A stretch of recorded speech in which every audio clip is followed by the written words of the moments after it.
Video like जरूर कर लीजिए और ऐसे वीडियो लगातार फ्री में पाने के लिए चैनल को तुरंत सब्सक्राइब कर लीजिए और बेल आइकन को जरूर टैप कर लीजिए ताकि आगे भी सारे वीडियो आपको मिलते रहे। यूट्यूब में फॉलो करते हैं तो प्लीज ये वाला फ्री टेलीग्राम चैनल जरूर ज्वाइन कर लीजिएगा। सारे नोटिफिकेशन सारे अपडेट यहीं पे आते हैं, ध्यान रखिए। नमस्कार दोस्तों, स्वागत है आपका स्टडी फॉर एग्जाम्स में। दोस्तों, यूपीएसआई 2025 के लिए जीएस सीरीज का यह दूसरा वीडियो है। पहला वीडियो आ चुका है और उसके लिए प्लेलिस्ट बना दी गई है। अगर आपने वह वीडियो नहीं देखा है तो वो वीडियो देख लीजिए। तो आज बढ़ते हैं पहले प्रश्न की तरफ। आज के पहला जो प्रश्न है वह है जनगणना से। उत्तर प्रदेश जनगणना 2011 के संदर्भ में सुमेलित करना है। 4 जिले दिए गए हैं और जनगणना के हिसाब से जो है वह कौन सा स्थान रखते हैं उनके साथ सुमेलित करना है आपका। सर्वाधिक एससी जनसंख्या, सर्वाधिक एसटी जनसंख्या वाला जिला, सर्वाधिक नगरीय जनसंख्या और सर्वाधिक महिला साक्षरता वाला जिला। तो सर्वाधिक एससी जनसंख्या वाला जो जिला है वह आपका सीतापुर है। सर्वाधिक एसटी जनसंख्या वाला जो जिला है वो आपका सोनभद्र है। सर्वाधिक नगरीय जनसंख्या वाला जो जिला है वो आपका गाजियाबाद है और सर्वाधिक महिला साक्षरता दर वाला जो जिला है वो आपका कानपुर नगर है। तो इसके अनुसार जो है आपका 1, 2, 4, 3 यानी इसका ऑप्शन ए सही है। बढ़ते अगले क्वेश्चन की तरफ। अगला जो प्रश्न है, भारत के राज्यों में पंचायती राज लागू नहीं है। 5 राज्य दिए गए हैं और किन में पंचायती राज व्यवस्था लागू नहीं है आपको बताना है। नागालैंड, मेघालय, मिजोरम, असम और पश्चिम बंगाल। तो जिन राज्यों में पंचायती राज व्यवस्था लागू नहीं है उनमें नागालैंड है, मेघालय है और मिजोरम। ये 3 राज्य हैं जिनमें पंचायती राज व्यवस्था लागू नहीं है। और आपका केंद्र शासित प्रदेश दिल्ली में भी पंचायती राज व्यवस्था नहीं है। तो इसका जो सही आंसर हो जाएगा आपका वह हो जाएगा 1, 2, 3 यानी इसका ए ऑप्शन सही है। निम्नलिखित में से किन जैन तीर्थंकरों के नामों का उल्लेख ऋग्वेद में मिलता है। आपके सामने 4 ऑप्शन दिया गया है। ऑप्शन आप लोग ध्यान से पढ़िए। तो जिन जैन तीर्थंकरों का जो नाम ऋग्वेद में मिलता है वह है आपके ऋषभदेव और अरिष्टनेमि। इन दोनों लोगों का जो नाम जो है वह ऋग्वेद में मिलता है। ऋषभदेव पहले जैन तीर्थंकर थे। ऋषभदेव पहले जैन तीर्थंकर हैं और अरिष्टनेम जो है वह 22वें तीर्थंकर थे जैन। जिसका ऑप्शन ए सही है। अगला प्रश्न है, पुस्तक है कि development planning the Indian experience पुस्तक किसके द्वारा लिखा गया है। तो यह पुस्तक सुखमय चक्रवर्ती के द्वारा लिखा गया है। इसका ऑप्शन डी सही है। निम्नलिखित में से किसके उत्पादन में ईस्ट का प्रयोग किया जाता है। तो अल्कोहल का उपयोग जो है, अल्कोहल के उत्पादन में ईस्ट का प्रयोग किया जाता है। इसके साथ साथ ब्रेड बनाने में, पनीर बनाने में, दही बनाने में भी ईस्ट का प्रयोग किया जाता है। भारतीय रिजर्व बैंक के गवर्नर के रूप में कार्य करने वाले एकमात्र प्रधानमंत्री कौन है। तो वह मनमोहन जी हैं और इन्होंने जो है 1982 से 85 तक जो है यह भारतीय रिजर्व बैंक के गवर्नर के रूप में कार्य किए और इन्हें भारतीय अर्थव्यवस्था के उदारीकरण का जो है अग्रदूत भी कहा जाता है, मनमोहन सिंह जी को। इसका ऑप्शन बी सही है। हड़प्पा कालीन नगर जिसका प्रतिनिधित्व लोथल का पुरातत्व स्थल करता है किस नदी पर स्थित है। तो लोथल जो है यह भोगवा नदी पर स्थित है, भोगवा नदी पर। इसका ऑप्शन सी सही है। सुमेलित करना है। नृत्य दिया गया है और उत्तर प्रदेश के क्षेत्र दिए गए हैं, उनको जो है आपस में सुमेलित करना है कि कौन सा नृत्य जो है किस क्षेत्र से संबंधित है। 4 ऑप्शन दिया गया। ऑप्शन आप लोग ध्यान से पढ़िए। तो चरकुला जो नृत्य है वह ब्रज क्षेत्र से संबंधित है। ख्याल नृत्य यह बुंदेलखंड से, धोबिया पूर्वांचल से और कलाबाजी जो है यह अवध से। इसका 1, 2, 3, 4 ए ऑप्शन इसका सही है। प्रयागराज में प्रयाग संगीत समिति की स्थापना किस वर्ष में हिंदुस्तानी शास्त्रीय संगीत सिखाने के लिए की गई थी। तो प्रयागराज में प्रयाग संगीत समिति की जो स्थापना की गई थी वह 1926 में की गई थी। इसका ऑप्शन सी सही है।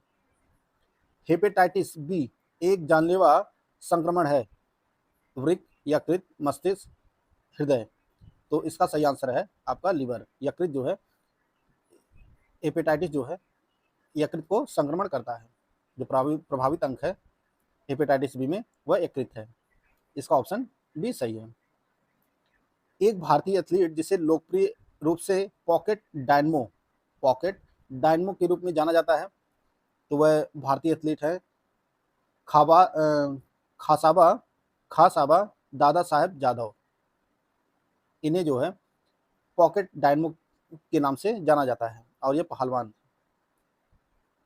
भारतीय पहलवान थे, महाराष्ट्र राज्य से। और इन्होंने जो है 1952 के ग्रीस में ओलंपिक में जो है कांस्य पदक जीता था भारत के लिए। इसका ऑप्शन बी सही है। निम्नलिखित में से कौन सा युग्म जो है सही सुमेलित है? चार पुस्तकों के नाम दिए गए हैं इसमें।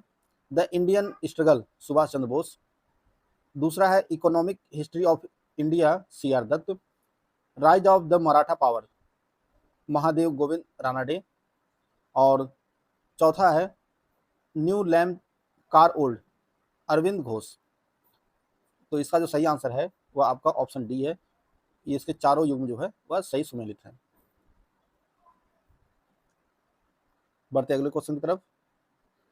निम्नलिखित में से कौन सी स्वतंत्र भारत की पहली बहुउद्देशीय नदी घाटी परियोजना है? तो दामोदर घाटी परियोजना जो है यह स्वतंत्र भारत की पहली बहुउद्देशीय नदी घाटी परियोजना है और इसे शुरू किया गया था 1948 में। इसका ऑप्शन बी सही है। भारतीय संविधान के 89वें संशोधन अधिनियम 2003 ने निम्नलिखित में से किस आयोग की स्थापना की थी? तो यह जो है राष्ट्रीय अनुसूचित जनजाति आयोग की स्थापना की गई थी भारतीय संविधान के 89वें संशोधन अधिनियम 2003 के तहत।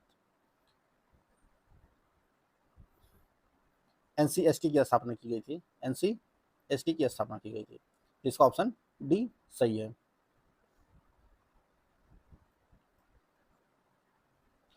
चंदेल वंश के संस्थापक कौन थे? चंदेल वंश के संस्थापक कौन थे? तो नन्नूक जो है यह चंदेल वंश के संस्थापक थे।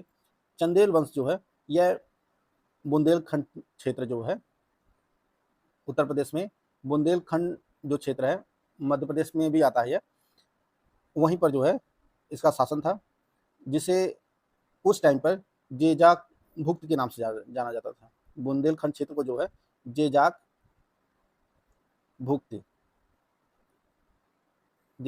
के नाम से जाना जाता था।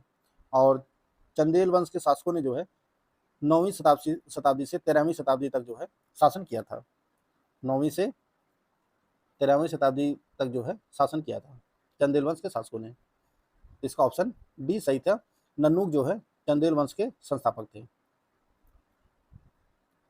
अगला जो प्रश्न है, पुनातसांग छू जल विद्युत परियोजना किन दो देशों की संयुक्त परियोजना है?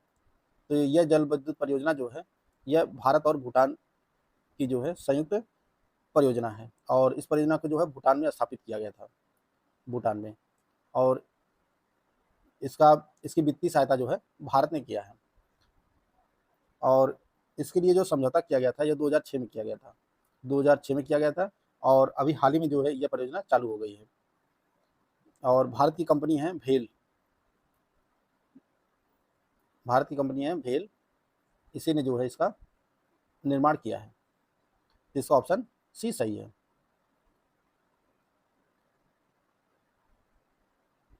ताप्ती नदी का उद्गम किस पर्वत श्रृंखला से होता है? तो ताप्ती नदी जो निकलती है वह सतपुड़ा पर्वत श्रृंखला से निकलती है और यह मध्य प्रदेश में बैतूल जिले से, मध्य प्रदेश में बैतूल जिले से जो है यह नदी निकलती है। इसका ऑप्शन ए सही है। वह जोड़ जहां गर्दन सिर से मिलती है उस जोड़ को क्या कहते हैं? सैडल जोड़, हिंज जोड़, पिवोटल जोड़ या बॉल एवं सॉकेट जोड़। तो वह जोड़ जहां गर्दन सिर से मिलती है उसे पिवोटल जोड़ कहते हैं। इसका ऑप्शन सी सही है। निम्न में से सही युग्म है। 4 नहरें दी गई हैं और वे नहरें जो हैं किन नदियों से बनी हैं, उनका कौन सा युग्म जो है सही सुमेलित है आपको बताना है। सरहिंद नहर सतलज, गुड़गांव नहर यमुना, इंदिरा गांधी नहर सतलुज ब्यास, और ऊपरी बारी दोआब नहर रावी नदी। तो इसका जो है सभी सही है, डी ऑप्शन इसका सही है। सरहिंद नहर जो है यह सतलुज नदी से बनी है, गुड़गांव नहर जो है यमुना नदी से बनी है, इसमें जो पानी आता है वह यमुना का आता है, और इंदिरा नहर जो निकली है वह सतलुज और ब्यास नदी से निकली है, और ऊपरी बारी दोआब नहर जो है यह रावी नदी से निकली है। इसका ऑप्शन डी सही है। निम्नलिखित में से कौन भारत में प्रमुख कोयला क्षेत्र हैं? तो झरिया और रानीगंज। झरिया और रानीगंज जो है यह भारत के प्रमुख कोयला क्षेत्र हैं। झरिया जो है झारखंड में है, झारखंड में, और रानीगंज जो है यह पश्चिम बंगाल में स्थित है।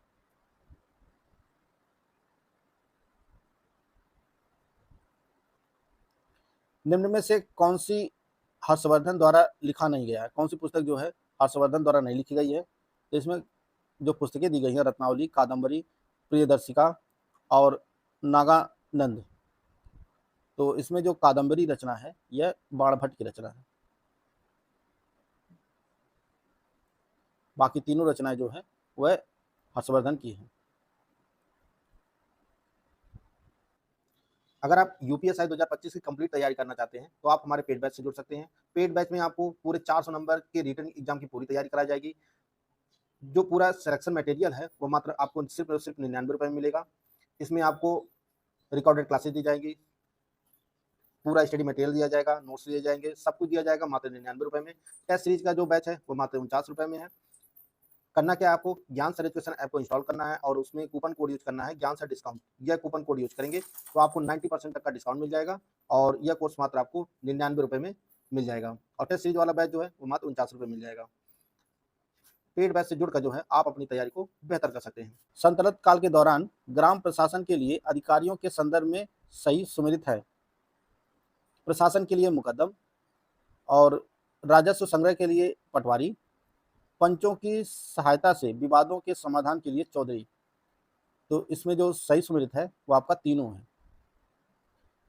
प्रशासन के लिए मुकद्दम होते थे, राजस्व संग्रह के लिए पटवारी होते थे, और पंचों की सहायता से विवादों के समाधान के लिए जो है चौधरी होते थे।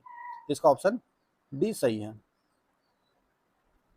निम्नलिखित में से किस अधिनियम ने भारत में ब्रिटिश सरकार और ईस्ट इंडिया कंपनी द्वारा नियंत्रण की दोहरी प्रणाली स्थापित की? तो यह ईस्ट इंडिया एक्ट के तहत जो है यह दोहरी प्रणाली स्थापित की गई थी। इसका ऑप्शन ए सही है।